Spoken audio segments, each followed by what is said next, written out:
નમસ્કાર. વાળ ખરવાની સમસ્યા લગભગ 90% લોકોને પરેશાન કરતી હોય છે. વાળ ખરવાના ઘણા બધા કારણો છે. જો તમે આ કારણોને શોધશો તો વાળ ખરવાની સમસ્યામાંથી જલ્દીથી બહાર આવી શકશો. વાળ ખરવાના મુખ્ય 3 કારણો છે. જો તમારા શરીરની અંદર વિટામિન B12ની ખામી હોય તો વાળ ખરી શકે છે. વિટામિન ડીની ખામી હોય તો પણ તમારા વાળ ખરવાની સમસ્યા થઈ શકે છે.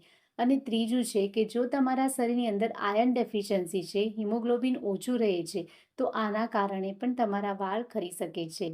બીજું કારણ છે કે જો તમે વધારે પડતું કામનું સ્ટ્રેસ લો છો, તમે હંમેશા ચિંતામાં રહો છો, ટેન્શનમાં રહો છો, તો પણ તમારા વાળ ખરી શકે છે. ત્રીજું કારણ છે કે જો તમે તમારા વાળની અંદર વધારે પડતા કેમિકલવાળા શેમ્પૂ અને કન્ડિશનરનો ઉપયોગ કરો છો અથવા તો વધારે પડતી તમે ડાય લગાવો છો, તો આ 2 કારણોના લીધે પણ તમારા વાળ ખરવાની સમસ્યા થઈ શકે છે.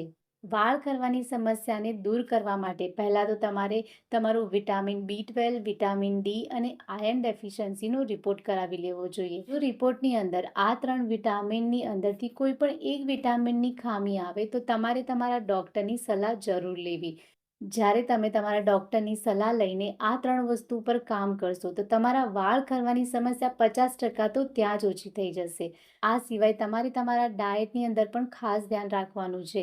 જો શિયાળાની ઋતુ હોય તો તમારે બીટ અને ગાજર વધારે પ્રમાણમાં ખાવા જોઈએ, એનો જ્યુસ લેવો જોઈએ, ટામેટાં સલાડની અંદર ખાવા જોઈએ, લીલા પાંદડાવાળા શાકભાજી લેવા જોઈએ.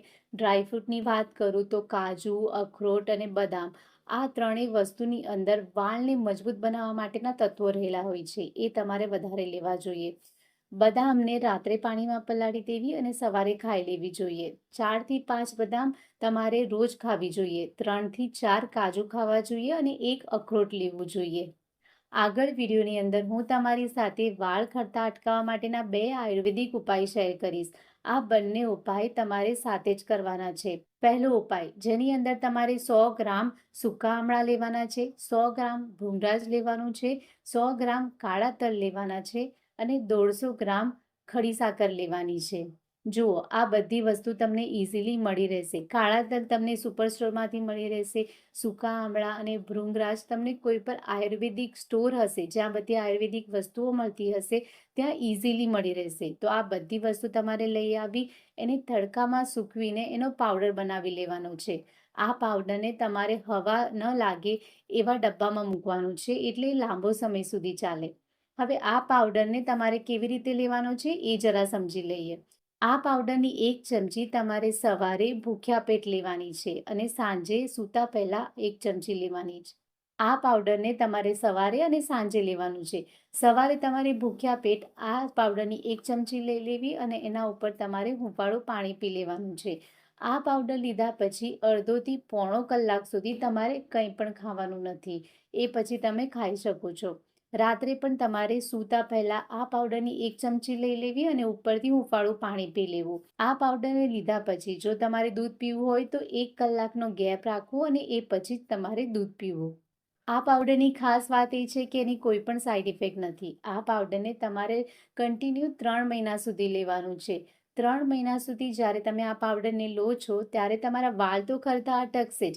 સાથે સાથે જો તમારા વાળ સમય કરતાં પહેલાં સફેદ થઈ ગયા હશે તો મૂળમાંથી કાળા ઉગવા લાગશે. હવે આપણે અંદરથી તો વાળને મજબૂત કરવા માટેની વસ્તુ ખાઈ લીધી, પણ બહારથી આપણે વાળને મજબૂત કરવા માટે શું કરી શકીએ એ જોઈ લઈએ.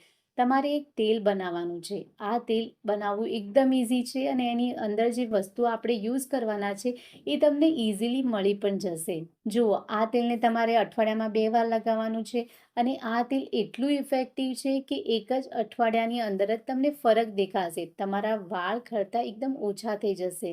તમારે લેવાના છે આમળા. તમારે 200 ml જેટલો આમળાનો રસ લેવાનો છે. આમળાને ખમણી લેવું અને એનો રસ કાઢી લેવાનો છે. જેટલો તમે આમળાનો રસ લો એટલું જ તમારે તેલ લેવાનું છે. અહીં તમારે તેલ કોપરેલ લેવું અથવા તો તલનું તેલ લેવું. જો તમે આ તેલ શિયાળામાં બનાવી રહ્યા છો તો તમારે તલનું તેલ લેવું અને જો તમે આ તેલને ઉનાળા માટે બનાવી રહ્યા છો તો તમારે કોપરેલ લેવું.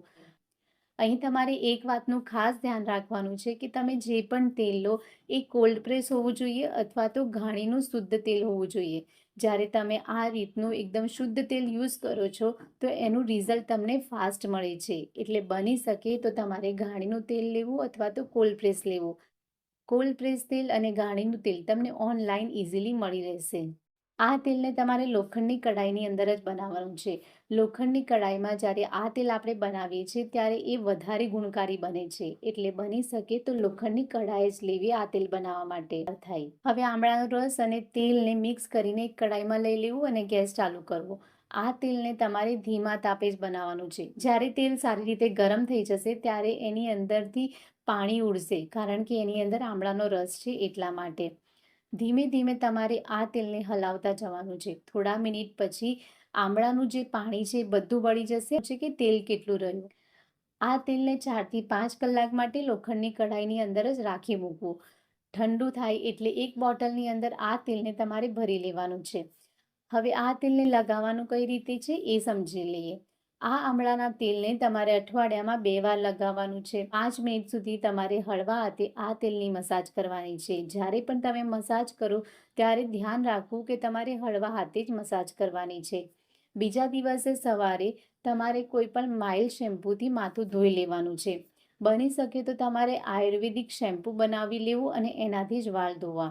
આયુર્વેદિક શેમ્પૂ તમે ઘરે કઈ રીતે બનાવી શકો છો એની લિંક મેં નીચે આપી છે, એ તમે જોઈ શકો છો અને એ પ્રમાણે તમે શેમ્પૂને બનાવી શકો છો. જ્યારે તમે આ આયુર્વેદિક શેમ્પૂનો ઉપયોગ કરો છો ત્યારે તમારી વાળ ખરવાની જે સમસ્યા છે એને અટકાવવામાં તમને હેલ્પ મળે છે. જ્યારે તમે વાળને ખરતા અટકાવવા માટે બોડીને અંદરથી અને બહારથી પોષણ આપો છો ત્યારે વાળ તો ખરતા અટકે જ છે, સાથે સાથે વાળનો ગ્રોથ થાય છે, વાળ અકાળે સફેદ થતા અટકે છે. જ્યારે તમે આ બંને ઉપાય એકસાથે કરશો અને તમારા ડાયટની અંદર વાળને લગતા જરૂરી પોષણ મળી રહે એવું ખાવાનું ખાશો તો તમારા વાળ એક અઠવાડિયાની અંદર જ ખરતા ઓછા થઈ જશે. એટલે એકવાર આ બધી વસ્તુને જરૂર ટ્રાય કરો. મને આશા છે કે આજનો આ વિડીયો તમને ગમ્યો હશે અને આ વિડીયોથી તમે કંઈક ને કંઈક નવું શીખ્યું હશે. જો તમને વિડીયો ગમ્યો હોય તો વિડીયોને લાઇક કરી લેજો અને ચેનલને સબસ્ક્રાઇબ કરી લેજો. ફરી મળીશું એક નવા વિડીયો સાથે. ત્યાં સુધી હંમેશા સ્વસ્થ રહો, તંદુરસ્ત રહો.